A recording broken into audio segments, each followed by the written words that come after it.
Welcome to Awesome Movie Year, the podcast where we take a look back at an awesome year for movies, which is every year.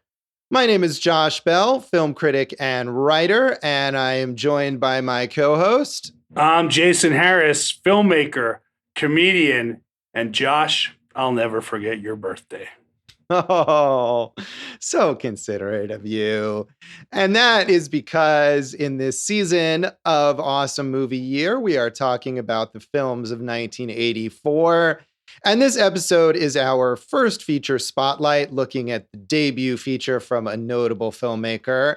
And here we are talking about John Hughes's first film as a director, 16 Candles, in which poor Molly Ringwald is neglected and her whole family forgets her birthday. But if Jason was in her family, that wouldn't have happened. How could you forget Molly Ringwald's birthday? Even just watching this movie, you could see on those close-ups how every guy in America could have a teenage guy in America could have a crush on her during this time period, huh?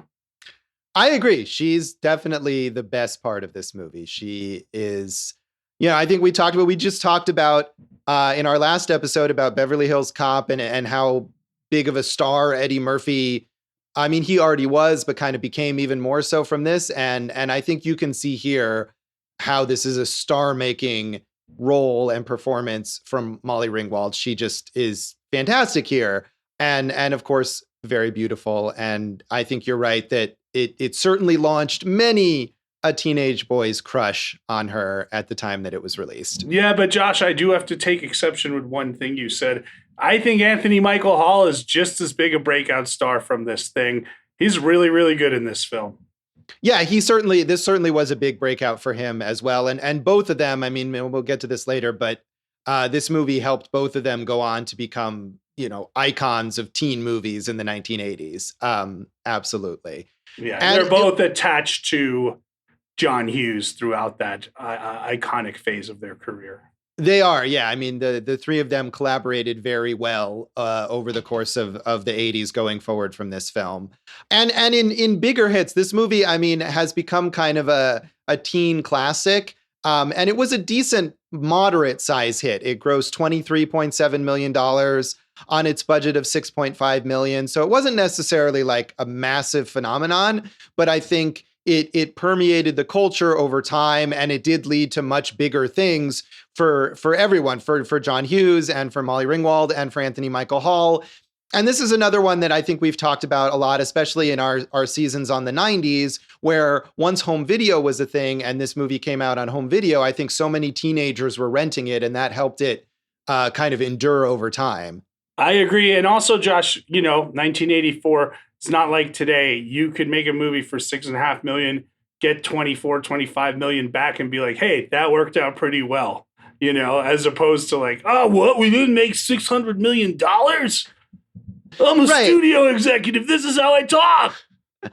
I mean, I didn't mean to imply this movie wasn't successful. It absolutely was, but it wasn't necessarily like a success on the scale of, say, Beverly Hills Cop that we just talked about at the top of the box office for 1984. No, you were clear. It did all right, did well at the box office, did well enough, and then just all over TV and pay TV and home video, man.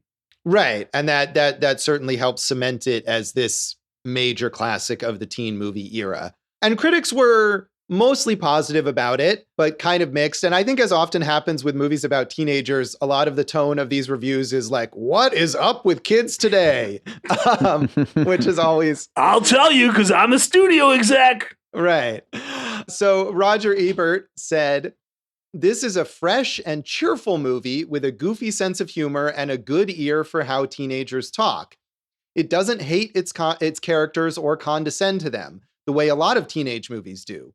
Instead, it goes for human comedy and finds it in the everyday lives of the kids in its story. 16 Candles contains most of the scenes that are obligatory in teenage movies: the dance, the makeout session, the party that turns into a free-for-all. But writer and director John Hughes doesn't treat them as subjects for exploitation. He listens to these kids." And I think even though John Hughes only actually probably worked on a small number of teen movies, that's really the reputation that he has for being sort of sensitive about the teenage experience. Yeah, I think in the Close Encounters episode, I had mentioned that Steven Spielberg was the best director for kids. I think John Hughes is the best director for teenagers that there ever was, based on his understanding of them, his writing of them, and also his relationship and his ability to get performances from them.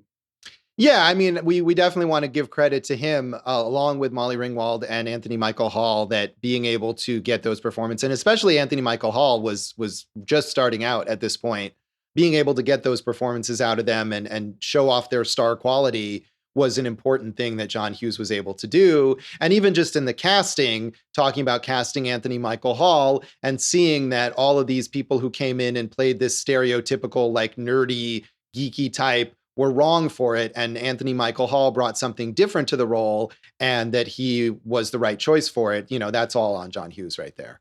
Right. And, not to jump ahead, but if you watch this and then The Breakfast Club back to back, you're seeing a real depth of performance and differences in the characters that they're both playing. Yeah, that's true. And I think, you can see the evolution there of their careers as well as of John Hughes. And this is a bit rough as a start, I think. And Gary Arnold in the Washington Post gets to that a little bit. He says, comedy writer John Hughes, now making his directorial debut, displays a light, leafy touch handling his own satiric idiom and situations, which revolve around the abiding frustrations and consolations of suburban adolescence and family life. Hughes isn't vigilant or deft enough to prevent the dramatic focus of attention from shifting at about the halfway point. He can't quite finesse the letdown that sets in when the engaging teenage heroine, Samantha, delightfully embodied by Molly Ringwald, is allowed to become almost a subsidiary character in the second half of the story. Nevertheless, 16 Candles blends an idiosyncratic screwball imagination with a flair for updated domestic comedy and scenes of intimate, quirkily affectionate character interplay. Hughes keeps his feet on the ground while indulging comic exaggerations, perhaps because he views both suburban settings and family circles as rich, comfortable, reassuring hotbeds of wackiness. And to me, that was one of the most frustrating things about this movie, is how much it is not about Molly Ringwald's character. I agree that and it's very unlike John Hughes. He's such a good writer and gets the formula down so easily in so many movies. For him to spend the first half basically about her and then move away from her for so long. Don't get me wrong, like I said, I really like Anthony Michael Hall, but I like the stuff with them interacting together the most. So I wish that was the case as well, that we stuck with her more than we did. Yeah, I mean, and I realized this was a breakout for Anthony Michael Hall, but I just was not really interested in anything that was happening to his character. And every time the movie goes away from her, and again, especially in the second half, it spends a lot of time with him doing other things where Samantha isn't involved. I just really lost a lot of interest. And there's so much stuff with her family, and there's way too many family members, and just a lot of it felt extraneous, and it took away from the strength of the central story, I think. I think that's fair. At the same time, look, it's a John Hughes movie. There's always going to be wacky older relatives coming to town or something like that. That's a big thing. He's got big Midwestern families in a lot of his films. But I do think, going back to what you're saying, like, the most interesting stuff with Anthony Michael Hall happened in regards to his interactions with the Molly Ringwald character. And I would have liked more focus on that as well. Yeah. Pauline Kael in The New Yorker, as I think is often the case with Pauline Kael, seems to be ashamed of herself for liking this movie. She says, 16 Candles is about suburban Chicago teenagers, but it's less raucous in tone than most of the recent teen pictures. It's closer to the gentle English comedies of the 40s and 50s. It doesn't amount to much, and it's certainly not to be confused with a work of art or a work of any depth. But the young writer-director John Hughes has a knack for making you like the high school-age characters better each time you hear them talk. Hughes has a feeling for verbal rhythms, and he knows how kids toss words around, especially the words that set them apart from their elders. What gives 16 Candles its peppiness is his affection for teenagers' wacko slang, phrases carrying such strong positive and negative charges that they have a dizzy immediacy. And again, Pauline Kael is great, of course, but I do love her. And she wrote a very long, like a lot of the reviews that Pauline Kael did were in these little short capsules that she wrote for the New Yorker in their Around Town segment. But then she would write these longer essays. And she devoted one of her full, very long reviews to this movie. So she clearly found it interesting. But again, I feel like she's approaching it as if she's sort of an anthropologist examining teenagers in America. Yeah. Let me ask you 3 questions here, Josh, on Yes. this review.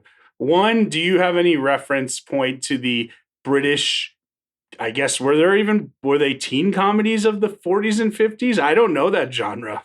I mean, I don't think she's referring to teen comedies, more just comedies in general, but I don't. And she doesn't, I mean, like I said, this is a longer piece, but she never references any specific films there. So I'm not entirely sure what she's referring to. Okay. 2, does she mention any of the wacko slang terms that the kids are throwing around? She talks about Anthony Michael Hall's character and how he's part of the new computer age, and he says that he and Samantha will be interfacing later. That's the one thing that I remember she cites. Wow, that is wacko. And yeah. Josh, 3, she's kind of a bit of a dickhole in this review, isn't she? By saying like, don't get this confused with like a work of art or anything that has any depth whatsoever. That's unfair and also not true. I mean, I agree that she's being kind of condescending, which is kind of her deal a lot of the time, but I don't disagree with her assessment of the film. You don't think any of the characters have any depth? I mean, I think I think Molly Ringwald, I think Samantha has some depth, but I don't think the movie necessarily has much depth. Well, she's in the movie. She is in the movie. I think that character has more depth than the overall story does, than the movie does itself. And I don't think that's necessarily like a problem. I think you can watch a comedy that's funny and you laugh the whole time, and it doesn't have to be deep in order for you to enjoy it.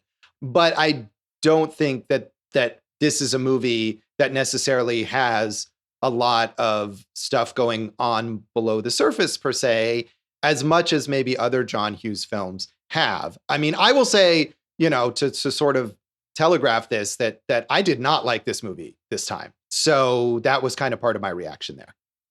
Well, this has taken a turn, hasn't it, Dave? Yeesh. Yeesh. But Jason, had you seen this movie? I mean, did you see it as a teenager? You know, it's funny, Josh. You know, I love John Hughes and have seen so many of his movies. I'd actually never seen 16 Candles, so this was my first viewing of it. All right. Yeah, I think we talked about this a bit with Beverly Hills Cop, where I think this is a movie that was so popular, as you mentioned, on television, that I'm sure I had seen bits of it on TV as a teenager, but I had not sat and watched it all the way through until a few years ago, when I watched a bunch of John Hughes movies at the same time, that for some reason.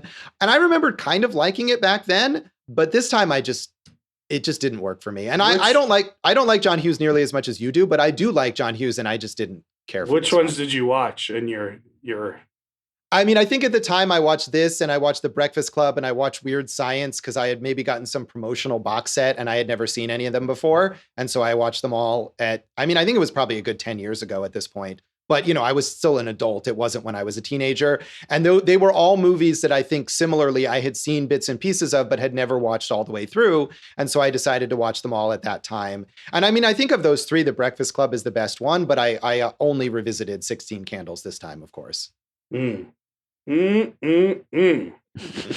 So much to contemplate there, Jason. How about you, Dave? I'm pretty sure I had seen this as a kid, but I didn't really remember much of it. I remember little bits and pieces. You know? It's the kind of thing that I think there's clips of it all the time. And, if you watched I Love the 80s or something like that, I'm sure they were showing clips from 16 Candles on there. Mm-hmm. So is there any other background here you want to talk about, Jason? Well, you mentioned The Breakfast Club, Josh. That was actually the one that Hughes wanted to shoot first. And it turned out that this was the one in his very successful partnership with Ned Tannen and Michelle Manning and Channel Productions that he did. And yeah, this was like a 3-picture deal for him with Universal. And Anthony Michael Hall and John Capellos were the only two actors in all three of those movies that you just mentioned right there. So that's kind of fun. Molly Ringwald and Anthony Michael Hall both won the Young Artist Award for Best Young Actor and Best Actress. And Entertainment Weekly ranked this number 49 on the list of 50 best high school movies. I'm surprised they found 48 better movies that they say are better from high school. Get out of here, Entertainment Weekly. Get out of here. I'm less surprised by that, honestly. And I think there are, at least a couple John Hughes movies that are better high school. I agree with that. I certainly don't think this is John Hughes' best movie and not his best high school movie, but I don't think there are 48 better high school movies. Well, I guess we'll have to just do a podcast where we watch all of those movies and rank them accordingly. All right. Now we're set for the rest of this season, I'd say. Yeah, and many more to come. So this is just one really long season. Yeah, it's just going to be, or it'll just be one episode where we talk about 49 movies. I got some editing to do. Yeah. Well, we'll come back then and talk about our general thoughts on 16 Candles.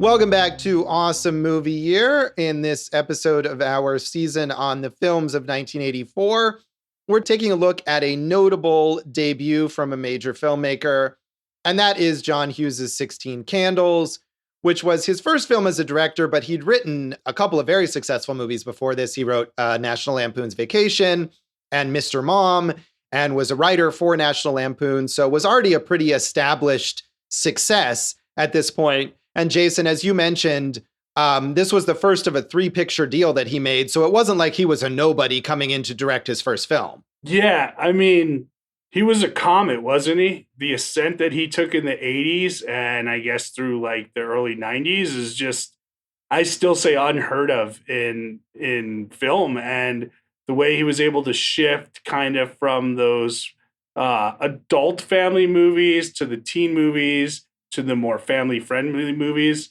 like just such an amazing career. And there's some warts on there, and, we'll talk about that too. And it's weird now, because everyone romanticizes this kind of the work that he did with the teenagers. But at the same time, he was a man in his 30s just hanging out with teenagers. And everyone was like, oh, that's cool. He's getting a lot out of them. And, I don't think someone could do that today, Josh.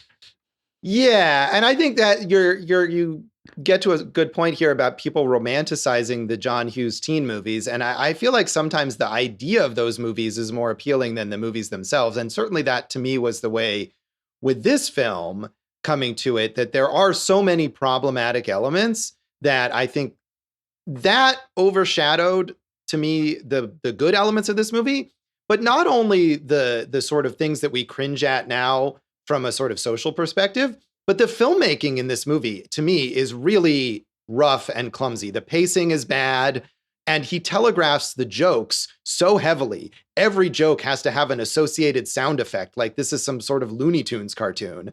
I just thought it was the mark of someone who's, again, as a first-time director, maybe is trying a little too hard, and he was able to pull back and be a little subtler in his other films as a director, and there's nothing subtle about this movie at all. And I just found it more irritating than enjoyable, even though I think that if you boil it down to the central story about Samantha feeling neglected by her family because they forgot her birthday and her growing pains as a teenager, I think that stuff is strong, and Molly Ringwald is really good, and there's some sensitive portrayals there. But there's so much other stuff in this movie that it really overshadowed that for me. Well, you just named a lot of things, Josh. So which one do you want me to jump into? Whichever you feel the most strongly about. Okay, well, you're right. He does go overboard with these sound effects and kind of musical cue references to TV shows. But that does become kind of a trademark of his. At the same time, he shows such growth from this into The Breakfast Club, which is basically a single location movie. And I would say, like, if you want to call this clumsy, that's fine. Like, but that is so expertly directed. It's really, really amazing the growth that he shows in a year, as a director. And then I would say, going back to that book that I've referenced, The Ultimate History of the 80s Teen Movie by James King, the camera movement, the way things are framed, shot, maybe not the best, but what's filling the frame is really interesting. The use of close-ups to make these, maybe that's kind of that reference to that 40 and 50s style, the way that he makes these people who we didn't really know at the time look like movie stars, the performances he gets out of them, those are all great. And so that would be my counter to that. The problematic elements, I cannot counter. And I think Molly Ringwald's talked about it and other people. And sadly, John Hughes died before we were able to get his referendum on it. I think, as we said in the last episode, this is 1984. We're going to run into a lot of movies and we're going to just say like, hey, there's problematic elements in this and that. And for you, it was too much to get past in this one. And I understand that. But yeah, I can't defend any of those things at this point. Yeah, I mean, and I think you're right that certainly there were different standards in 1984. And it's interesting to read, on the one hand, some of the reviews that I found that don't even mention Long Duck Dong, the Gedde Watanabe character, who's this just horrifying Asian stereotype. But there were certainly people at the time who were offended about that. It's not like people were unaware of this being offensive. And so I think it's too tempting maybe to let these movies off the hook. And I think there are plenty of movies from this time period that handle this stuff better, more gracefully, that are more sensitive about it. So it's not like it was impossible. It's not like people were unaware of the way to do this. And so I think that, to me, it's also lazy. It's this reliance on these really, even at the time, outdated stereotypes. And Long Duck Dong is a huge aspect of this movie. He's not just a character who is comic relief in one scene. He is a major character throughout the film and is always portrayed that way. I mean, other aspects that we would think of as problematic, I think, are maybe a little easier to get past. I mean, there's the homophobic slur that the characters used to insult each other that was used commonly throughout the 80s and 90s by teenagers insulting each other. And that's just the way that they talked. And there's a definite undercurrent of date rape involved in the storyline between Farmer Ted and Caroline, the girlfriend of Jake Ryan. And that is sort of vague enough that you can maybe find a way to justify it. But I think all of it adds up to just a sour tone to the movie for me. I can understand that. And okay, so taking those things apart, yeah, Long Duck Dong kind of falls in that category of, I would say, the Nadia character in American Pie from, 15 years later, where it was such a big hit. And now you look back and you're like, oh, he filmed her taking her clothes off without consent and broadcast it to everyone. And they were like, what? How was this? But it was, like you said, it was accepted. It was a big hit and no one really questioned it. I don't know why. But so that's one thing. The use of the word faggot, whatever, we know was prevalent, not cool, prevalent, whatever. But you're right there. And I was left questioning, we know that Farmer Ted and Caroline sleep together and they both kind of wake up and they're like, I think we did. And it's like, I was unsure why Farmer Ted would have forgotten that. He was drinking, but I don't know. It seemed like they were both like really happy that they slept together. So that is a murky one to cover there. Yeah, it is. And that is a weird thing because it's established that she's clearly like completely blackout wasted, but he seems to be perfectly in control of his faculties and he's driving a car. And we do see him drinking one drink earlier, but there's never any indication that he's so drunk that he's going to forget everything or even that he's drunk at all. So that's weird. And even before that, before the scene where they wake up and they say that they slept together and they don't remember it, where you wonder, are either of them maybe in that case able to give consent? But even before that point, his intention, Jake basically tells him like, oh, she's so blitzed that you can do anything you want with her. And that's these characters that we're meant to like, who are setting themselves up like this is an okay thing to do. And like, we're kind of rooting for Ted to be able to do that because we like him and we want him to get laid. And so that to me is almost more problematic than the thing that happens later where you get the sense that neither of them really knew what they were doing. So all of that, again, I feel like it just adds up to not liking that character that we're meant to like. It's weird when you think back on how many movies, we talked about Heathers, and Winona Ryder said that date rape scene was like her favorite thing because of the commentary it was making. And like, yeah, it was just, well, yee. I mean, date rape was, going back to Animal House, right? Very popular comedic trope to use in teen and college movies. And you can't say anything except that's what it was in these movies, right? So I can totally get it, because I think like Anthony Michael Hall, like, as he's going after the Molly Ringwald character, and then he does that great dance sequence on the floor that he ends up doing by himself, right? But yeah, I really don't know, man. I get it. I get it how you could sour on it. I guess I'm just trying to look at the things that I think I liked about it, and then also because every single high school movie from this point on is basically influenced by. Yeah, although I would argue that those movies are maybe more influenced by The Breakfast Club and by Ferris Bueller's Day Off and by later John Hughes movies. Yeah, than they're all John Hughes. That's the thing, is like, are you separating it, or are you putting it all in the John Hughes teen? He had his own genre, right? So it's tough to separate it into one when it's all like kind of a collection in that way. We're talking about this movie here, and I think there's nothing wrong with, like, you can separate it. This is a movie. It's its own entity. And we can say that regardless of what he did later, that this movie, to me, is not very good. And I think beyond, we're talking a lot about these problematic elements, but I think, again, beyond that, to me, just the filmmaking in this movie is not that good. The overuse of the sound effects, the way that he hammers those jokes and is unable to kind of trust his own humor, the pacing, the too many characters, losing sight of the central storyline, like all of that stuff was also bad and bothered me watching the movie just as much as those problematic elements. It all kind of added up to really not much enjoying the experience. Okay, that is fair, like we've said. And if I was going to look at the positives, I would say, besides the Anthony Michael Hall and Molly Ringwald characters, I do like the dialogue. I like the interaction with the family a lot. And the soundtrack is not, we're going to talk about this a lot. Like, this is another soundtrack that like changed the entire way that soundtracks were used in movies, especially in teen movies going forward. So I just think there was enough positive here. Maybe I'm looking back at it with a fondness because of all the movies that I love that it's influenced, And I agree with you, as a single movie, this doesn't make maybe not even the top 5 of John Hughes movies for me. It doesn't make the top 5.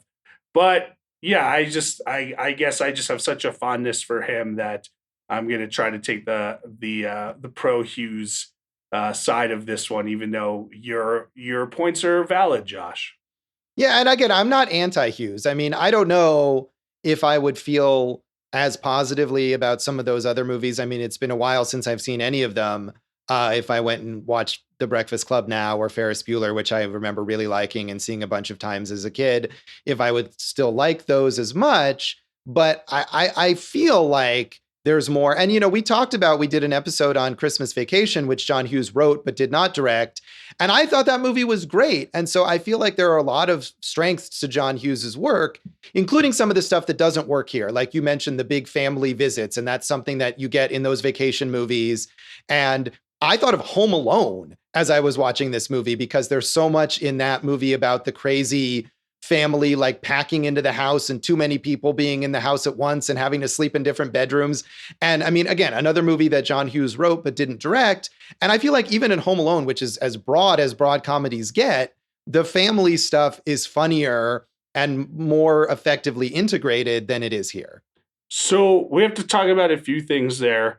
I did watch The Breakfast Club like right after this, and I'm in the middle of Pretty in Pink. I'm going to just watch a bunch of them. And then every year on the holidays, I watch Planes, Trains, and Automobiles. for Thanksgiving starting last year. And quite quite a streak. Venerable tradition there. Yeah. And of course, Home Alone, we watch, all the time for Christmas. I have a young daughter. And so my point is, like, he is great at making things that you can watch and repeat viewing. Breakfast Club is really good. I still think it's a really good movie. And it's, like I said, it shows a ton of growth from this to that. Ferris Bueller, I watched maybe a year or two ago. Probably the best 80s teen movie that was made, I'd say. It's almost a perfect movie. I think that's like, he got it all right. And then lastly, Josh, we're talking about a man whose influence is so much that you're mentioning things like Home Alone or Christmas Vacation that he didn't direct, but that are still part of that John Hughes brand. And part of that is like kind of like a Spielberg or a Lucas, where like, yes, he has his hand in those movies as a producer, right? Like, he hired Christopher Columbus to direct this, or Howard Deutsch to direct Pretty in Pink, and you're still getting John Hughes, the vision that he wanted to get across. But he has one of the most distinct voices in film history. But I do wonder if maybe it's better when that is filtered through another director.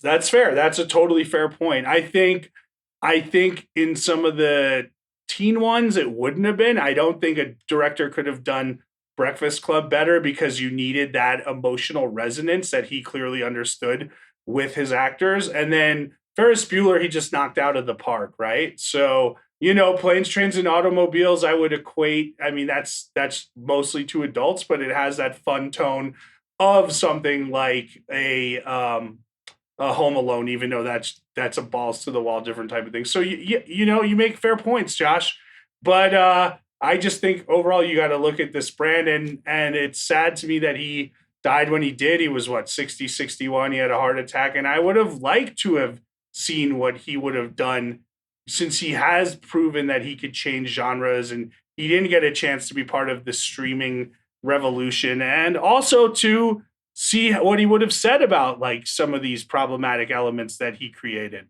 Yeah, you're right. And as you said, Molly Ringwald has had the chance to comment on that multiple times, and she's always been more than, forthcoming about it. And we are not able to hear what he has to say about it. Even in the later part of his life, before he died, he was very reclusive, and he didn't give interviews, and he didn't work directly in Hollywood for many, many years. So it would have been interesting to see if he would have kind of come back and become more involved, or if he would have just kind of sat at home and written scripts and sent them off, which was what he was doing in the later years of his career. But I do think, and even with the teen stuff, it's been a long time since I saw Pretty in Pink, for example, but that I think is held up as an iconic John Hughes teen movie and he didn't direct it. In fact, I think it often gets confused, or maybe just me gets confused with this because it also stars Molly Ringwald. So I don't know that necessarily all of those. I mean, obviously we can't say what a movie would have been like if someone else directed it, but I feel like maybe his strengths lied more in the writing than the directing. Well, it's not just that it starred Molly Ringwald, Josh. It's that the soundtrack is so important to it. Right. The speech, the speechifying, the emotional elements are so important to it. Like, it's totally on brand for what John Hughes does, right? So I do think you have to look at him as his own genre. And it's so interesting to me that, like you said, he basically moved back to Chicago, left Hollywood, and was like, I'll just write kids movies, and like I'll have Beethoven 1 through 17 come out. And it's like, I wonder what would he have done? Because he's proven he could make adult movies with a lot of different things. I think Planes, Trains is maybe the best example of that. So yeah, I want to bring up one thing, because the Long Duck Dong character, who we said is like a very, very bad stereotype of a Asian foreign exchange student, right? When Alan Yang, who was one of the co-creators of Master of None, which I love, as you know, one of my favorite shows, when he won an Emmy for writing, in his speech, he said, Italians have The Godfather, Goodfellas, Rocky, and The Sopranos. We've got Long Duck Dong, so we have a long way to go. But look at the examples he gave for the Italians, right? Most of those are mafiosos, right? Is that a good example? Don't you think a lot of Italians would be offended that that's who they are supposedly represented by.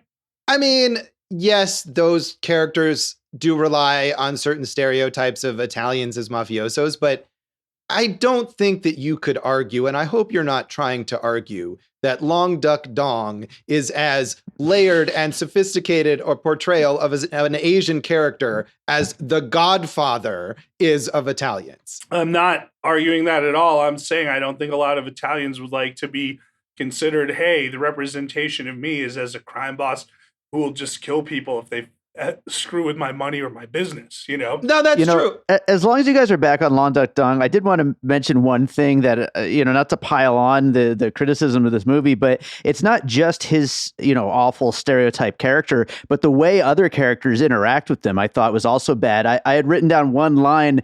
I forget who says it. One of the family members says, "I hope you burn the sheets and mattresses after he leaves." Wow. I mean, that's terrible. Yeah, that's racist. So. Yeah, and I think that's the thing is that, like, if this started from a stereotypical place, like, for example, those depictions of Italians, but then it expanded the character beyond that, you could argue that, okay, it's relying on stereotypes, but it establishes a distinctive character with their own identity, which I think you can say about all of those Italian characters. But it doesn't do that. All it does is double down on the offensiveness and enforce those stereotypes. There's nothing to him as a character, as a person.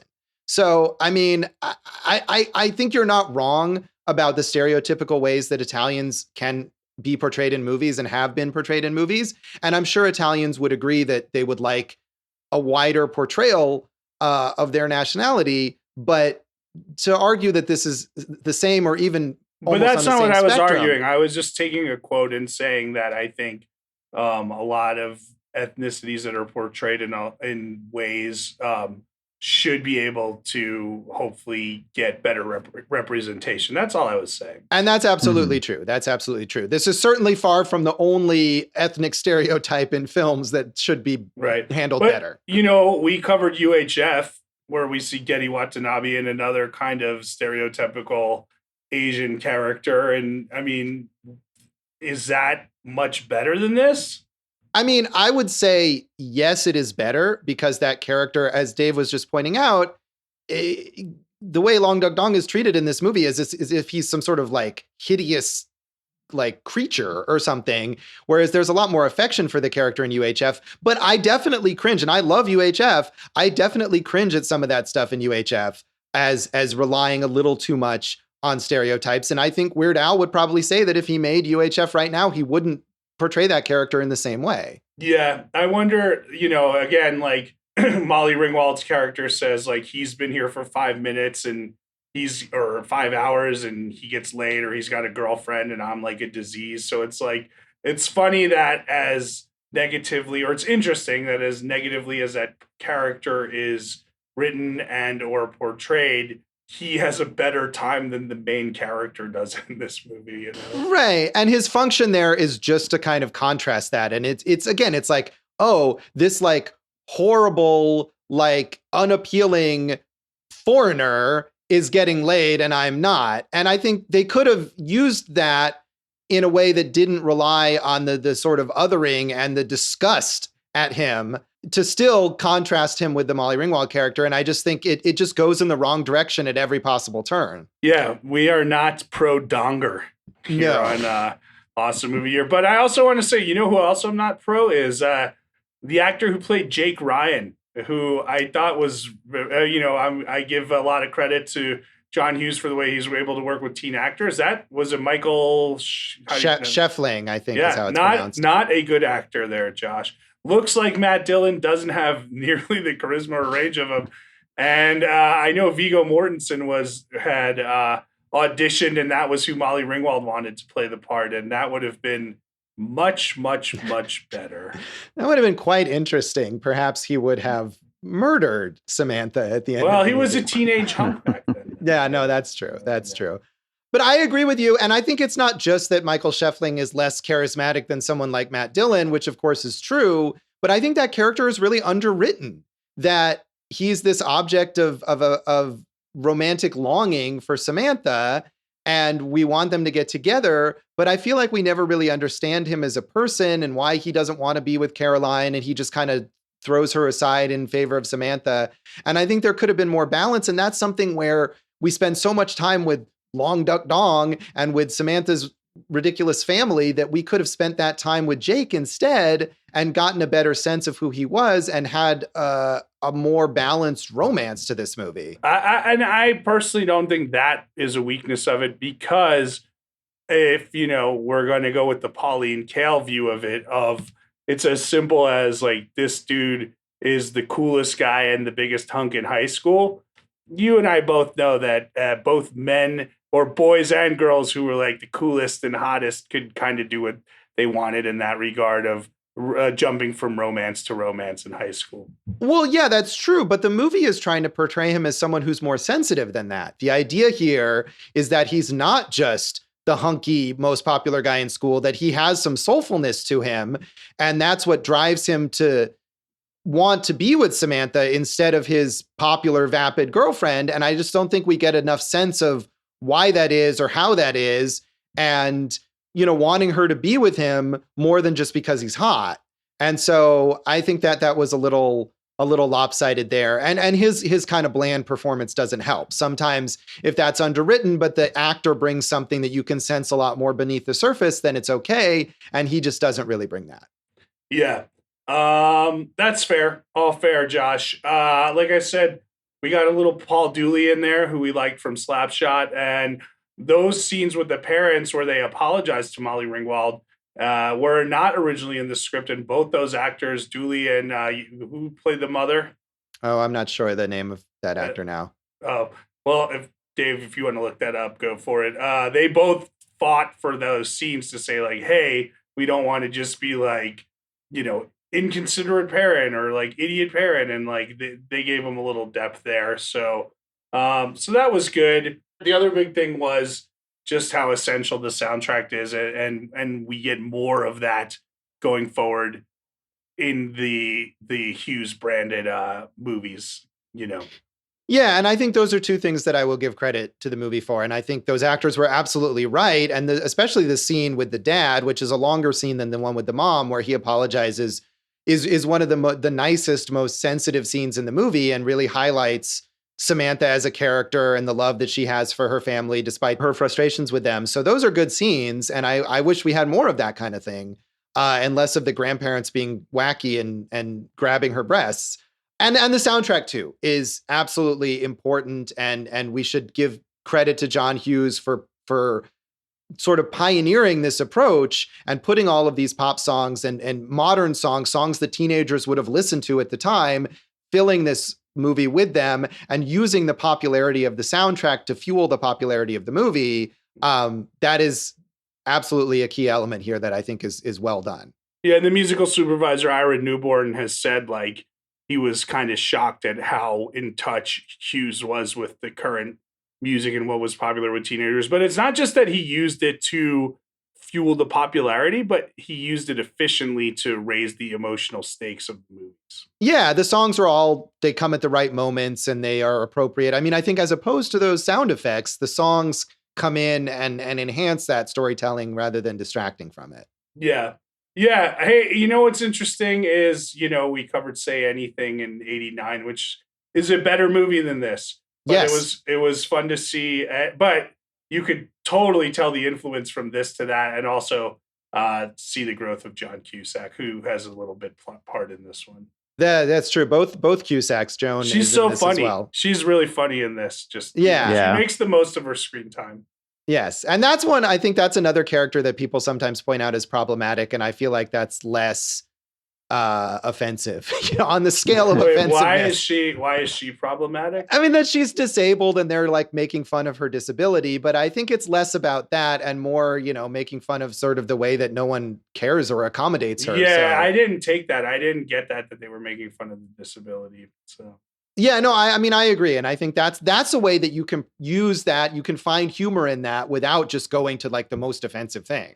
I think that worked better there. All right, Josh. Well, I think we've summed this one up, unless you have anything else you'd like to add here.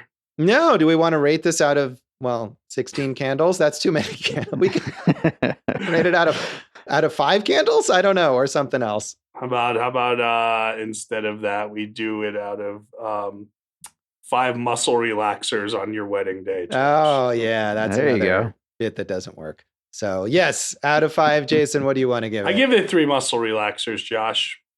All right. I'm going to give it a 2 out of 5. Like I said, it just didn't work for me this time. I didn't enjoy it.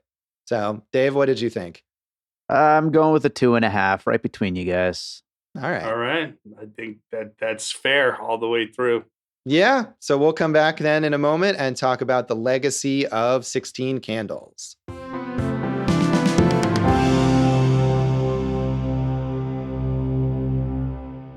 Welcome back to Awesome Movie Year. In this episode of our season on the films of 1984, we've been talking about our debut feature pick, John Hughes' 16 Candles. And we've talked a lot about the legacy here already, especially the legacy of John Hughes' career. Of course, he was already successful here, but this is what really launched him into that defining place as a teen movie auteur, which he continued through the 80s and then kind of shifted into that more adult-oriented films and then the family films in the 90s. And although he did die young, he stopped directing far before that. The last movie that he directed was in 1991, was Curly Sue, and he didn't pass away until 2009.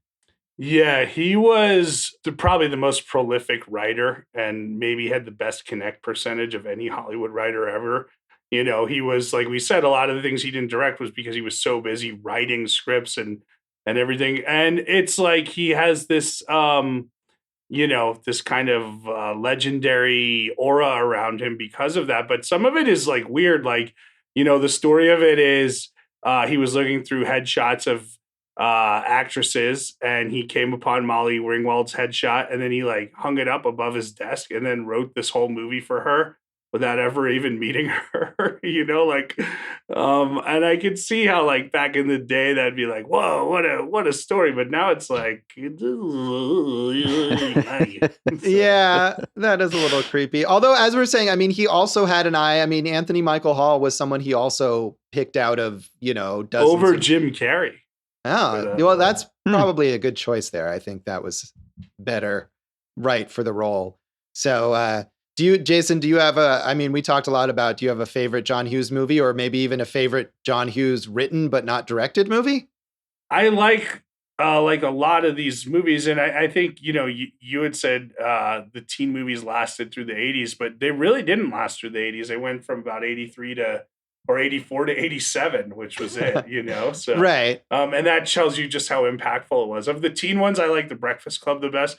Of all the movies, I like Planes, Trains, and Automobiles the best.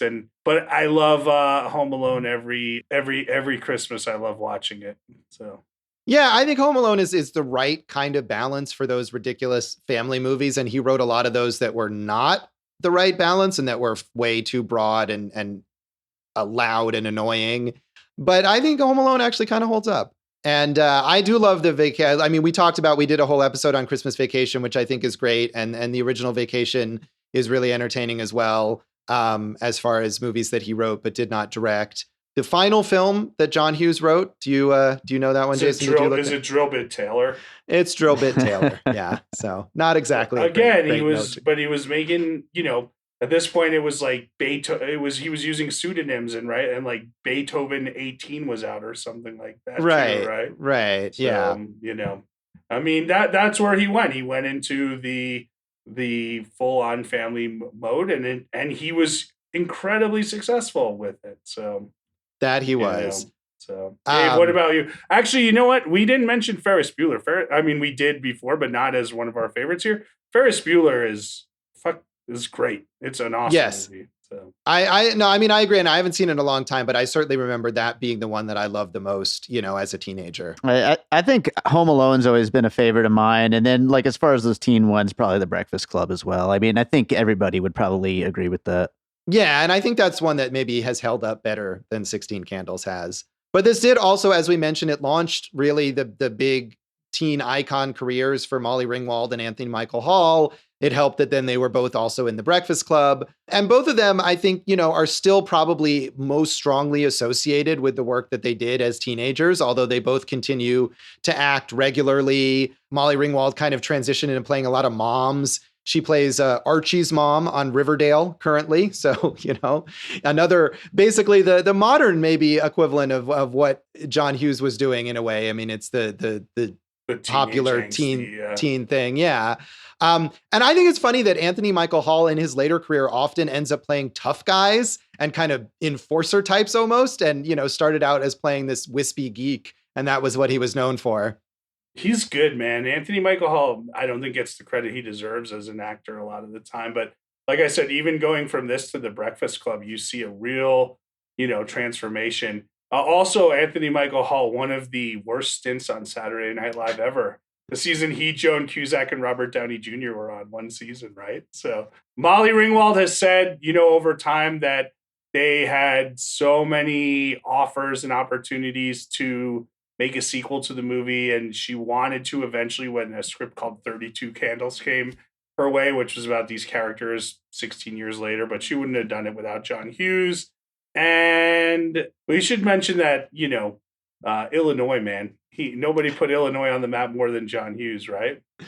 That he did. And isn't that a whole storyline in, is it Jay and Silent Bob, one of their movies where they want to find Shermer, Illinois, the place where the John Hughes movies took place, which was fictional? I think that maybe is an essential. Kevin Smith, definitely a big John Hughes fan. I want to say one thing that, again, is so strange to me. So Hughes had this idea of like basically having his repertory company, and that's why he had Molly Ringwald and then Anthony Michael Hall, and he wanted to use all these like actors repeatedly, and a lot of them, he did find a lot, like Andrew McCarthy we know from Pretty in Pink, and Judd Nelson from kind of The Breakfast Club. Not to say they hadn't done other things, but that's kind of like where they popped. But then after Anthony Michael Hall had done 3 movies with him, and he was originally supposed to be Ducky in Pretty in Pink, and he turned it down because he thought it was just going to be something he's done before, which it was something he did before, right? And Molly Ringwald, after Pretty in Pink, did the same thing where she was like, I want to do different things. And he just like stopped talking to them forever. I don't think they ever reconciled. And it's a very strange thing that would happen. I don't really understand that. Not that I know that anyone understands that, even them, but it's weird that they were so close. And then, they turned him down for a few movies, and then they all just stopped talking forever. Yeah, I mean, he seems like this kind of inscrutable figure in a way. And I mean, just like the way he left Hollywood and became this kind of recluse in his later years. And it's hard to blame those actors for wanting to branch out and not play the same role over and over again. And I mean, John Hughes himself, obviously, as we pointed out, branched out and did different kinds of movies, and there's no reason he couldn't have cast them in different kinds of parts. So that is kind of a strange thing. And he clearly had an eye for talent. Like, he was going to find good talent no matter what he did. So right. I mean, hey, he worked with John Candy a lot, so that was good. Right, and gave him different kinds of roles. Lastly, we talked about Michael Schoeffling, and this was basically the biggest thing that he ever did as Jake Ryan. He retired from acting in 1991 after making only a handful of other movies, and now makes custom furniture is what he does. So you can buy a chair. But was recently back in the news because his daughter, named Scarlett, is a model and also an aspiring actress, and has been kind of active on social media and got him back in the news lately. But he's very much shunned the spotlight in the last like 30 years or so. That's cool. And I know, I think the biggest takeaway is this idea of this as a single film versus as part of that Hughes train. And I don't think like no other person has had an entire genre, a subgenre of teen movies like that were specifically his. And I just think you have to like look at them. I know we have to look at them individually, but overall as a kind of piece as well. I mean, I don't think it doesn't deny his influence to say that this movie is not a great movie. I mean, and I'm not trying to do that. So, I mean, just like any filmmaker who has a large body of work, you go to each individual movie and you can say, well, this one has these strengths and this one has these other strengths, and maybe this one isn't as good. I mean, we talked about Woody Allen, for example, in Annie Hall, and like, you can look at the body of work that Woody Allen did and certainly created a subgenre of his own, but that doesn't mean there aren't lots and lots of bad Woody Allen movies. And I'm not saying that, Josh. I'm just saying that Hughes, especially as a teen movie, this is not his best one, but this is part of an ongoing catalog of them. And, when we talk about something like Say Anything or Can't Hardly Wait or something like that, those are very, very much influenced by this film.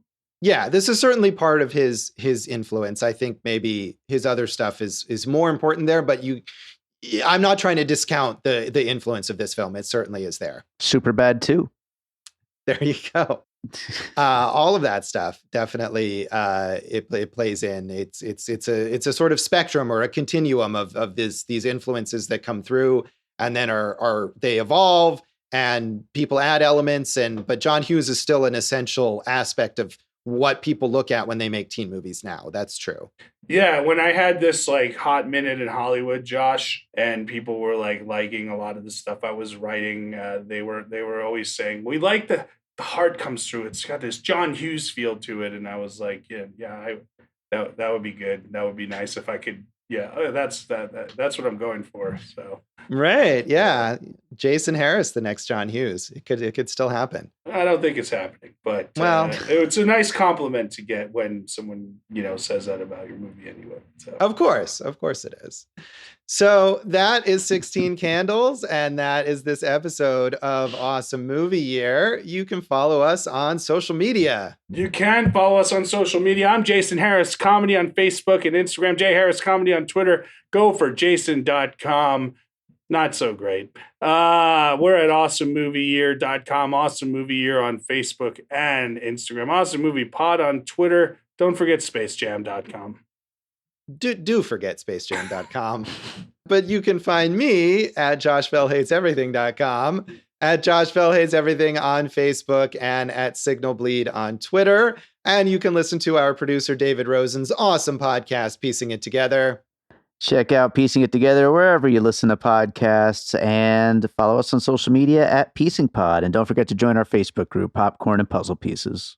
And if you check out the By David Rosen Patreon, we've got some bonus content there from our previous 1977 season, and great stuff from Dave's music and Piecing It Together. So sign up for that. Maybe we'll get up to double-digit patrons someday.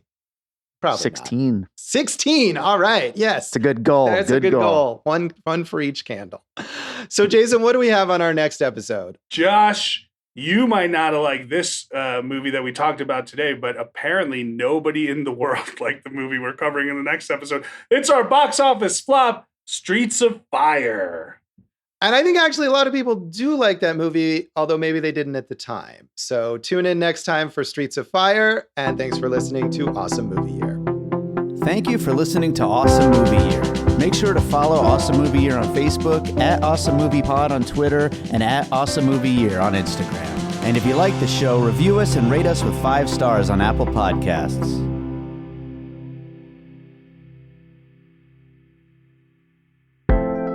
An All Points West production, produced by David Rosen in Las Vegas.